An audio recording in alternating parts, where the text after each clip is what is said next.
Students, आज का topic है हमारा प्री प्रोसेसर।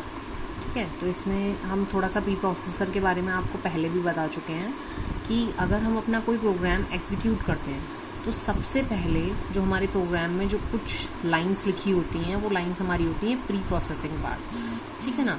तो जो प्री प्रोसेसिंग पार्ट है वो पार्ट हमारा एडिशनल पार्ट होता है, वो हमारे कंपाइलेशन से पहले होता है। मतलब पहले प्री प्रोसेसिंग होगी, उसके बाद कंपाइलेशन होता है, उसके बाद लिंकिंग होती है। अब प्री प्रोसेसिंग क्या है? प्री प्रोसेसिंग में प्री प्रोसेसिंग कमांड्स भी होती हैं प्री प्रोसेसिंग डायरेक्टिव के साथ। अब प्री प्रोसेसिंग कमांड जो होती हैं वो हमारे हैश सिंबल से स्टार्ट होती हैं, और ये जो डायरेक्टिव होते हैं हैश सिंबल का यूज़ करके हमें डायरेक्शन देते हैं कि हमें अपने प्रोग्राम में क्या करना है। जैसे कि आप ऐड करते हो हैश इंक्लूड, तो हैश इंक्लूड डायरेक्टिव को यूज़ करते हैं तो हमें ये डायरेक्शन देते हैं कि आप अपने प्रोग्राम में इंक्लूड कीजिए।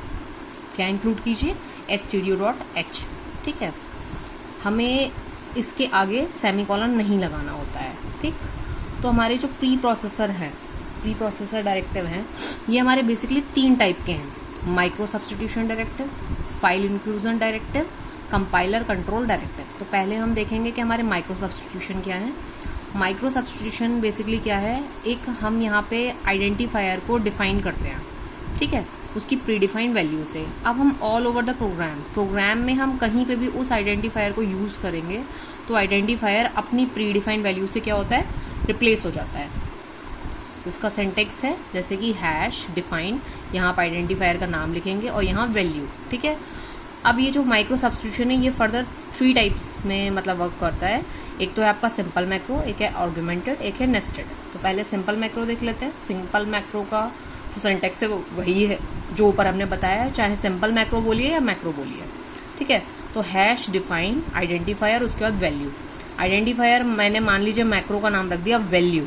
एक चीज़ ध्यान रखेंगे, हमेशा हम मैक्रो का जो नेम देंगे वो हमेशा अपर केस में होगा। तो वैल्यू 10, मतलब पूरे प्रोग्राम में आप कहीं भी जहाँ वैल्यू लिखेंगे उसकी वैल्यू अपने आप ही ऑटोमेटिकली 10 से रिप्लेस हो जाएगी। तो ये एक छोटा सा एग्जाम्पल है। मेन के अंदर हमने एक इंटीजर टाइप का वेरिएबल ले लिया d इक्वल्स टू वैल्यू -5। तो उसका एग्जीक्यूशन प्रोसेस क्या है? वैल्यू की जो वैल्यू है वो रिप्लेस हो जाएगी किससे? 10 से।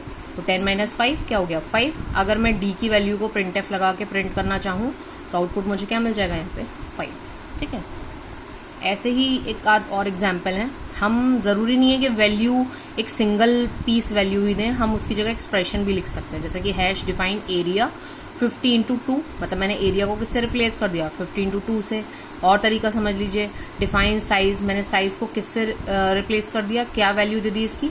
साइज ऑफ ऑपरेटर यूज करके इंट, मतलब आपके कंपाइलर में जो भी इंटीजर का साइज होगा 2 बाइट 4 बाइट, वो यहाँ वैल्यू आके 4 के साथ इंटू होके वो इसकी वैल्यू हो जाएगी। ठीक है, एक और एग्जाम्पल यहाँ समझते हैं कि जैसे हमने 2 मैक्रो बनाए। डिफाइन ए की वैल्यू हमने रखी 50 - 10, बी की वैल्यू हमने रखी 10 - 2। अब प्रोग्राम के अंदर कहीं हमने c equals to a into b use करा। ठीक है, तो a की वैल्यू किससे रिप्लेस होगी? 50 - 10 इंटू बी की वैल्यू किससे रिप्लेस होगी? 10 - 2। अब जब ये पूरा एक्सप्रेशन सॉल्व होगा तो हम जानते हैं कि प्रेसिडेंस की थ्रू पहले मल्टीप्लाई होगा। तो 10 की मल्टीप्लाई हुई 100 और आंसर आया -52, जो कि रॉन्ग है। मतलब अगर हम देखें तो यहाँ हमारी a की वैल्यू एक्चुअली क्या है? 50 - 10 मतलब कि 40। b की वैल्यू क्या है? 10 - 2 मतलब कि 8। तो सीधे सीधे 40 × 2, 40 × 8 जो हमारा आंसर होता वो हमारा आंसर करेक्ट होता। बट इस तरीके से कभी कभी हमारा आंसर गलत हो सकता है। तो हमेशा ध्यान रखेंगे जब भी कभी हम एक्सप्रेशन बना रहे हैं या वेरिएबल की वैल्यू दे रहे हैं, मैक्रो की वैल्यू, तो हम ब्रैकेट्स का यूज़ करें। तो अगर हम इस ऊपर वाले एक्सप्रेशन को इस तरीके से लिखेंगे तो हमारा आंसर हमेशा करेक्ट रहेगा। जैसे कि डिफाइन ए 50 - 10 मैंने इसे ब्रैकेट में लिखा, 10 - 2 से ब्रैकेट में लिखा। अब आप a × 10, a × b को अगर प्रोग्राम में यूज़ करेंगे तो अब ये आंसर आपका करेक्ट आएगा। ठीक है, एक छोटा सा प्रोग्राम है जिसे हम देख लेते हैं। पहले हमने अपनी हेडर फाइल्स लगा ली। अब मैंने यहाँ एक लाइक्स नाम का एक मैक्रो बनाया जिसकी वैल्यू मैंने दे दी 10,000। ठीक है, फिर एक दूसरा मैक्रो बनाया MES नाम का और वो मैंने यहाँ दे दिया ABSIT डबल कोट्स के साथ। हम ध्यान रखें कि हम कोई सिंगल वैल्यू भी दे सकते हैं, एक्सप्रेशन भी दे सकते हैं, हम यहाँ कोई स्ट्रिंग भी दे सकते हैं वैल्यू में। ठीक है ना। अब मैंने मेन के अंदर क्या करा, एक इंट n इक्वल्स टू 2000 और यहाँ मैंने इफ़ की कंडीशन लगाई हो। यहाँ मैंने लिखा likes greater than 9 n n की वैल्यू है 2000, लाइक्स वैल्यू कहाँ से रिप्लेस होगी 10,000 से। एक्चुअली ये बात क्या होगा एग्जीक्यूशन प्रोसेस में, ट्रू हो गई क्योंकि 10,000 बड़ा है, तो ये अंदर जाएगा। प्रिंटफ के अंदर मैंने सिंपली लिख दिया MES। देखिए ना मैंने यहाँ कोई डबल कोट्स लगाए हैं और ना मैंने यहाँ पे कुछ और लिखा है, सिर्फ लिखा है MES। क्यों? क्योंकि इस MES का रिप्लेसमेंट इससे हो जाएगा। यहाँ ऑलरेडी मैंने यहाँ पे कोट्स लगाए हुए हैं, तो जब ये चीज़ ट्रू हो गई तो आपको आउटपुट क्या मिलेगा, ABS IT। ठीक है, तो आई होप ये आपको समझ में आया होगा। नेक्स्ट वीडियो में हम पढ़ेंगे मैक्रो विद आर्ग्यूमेंट।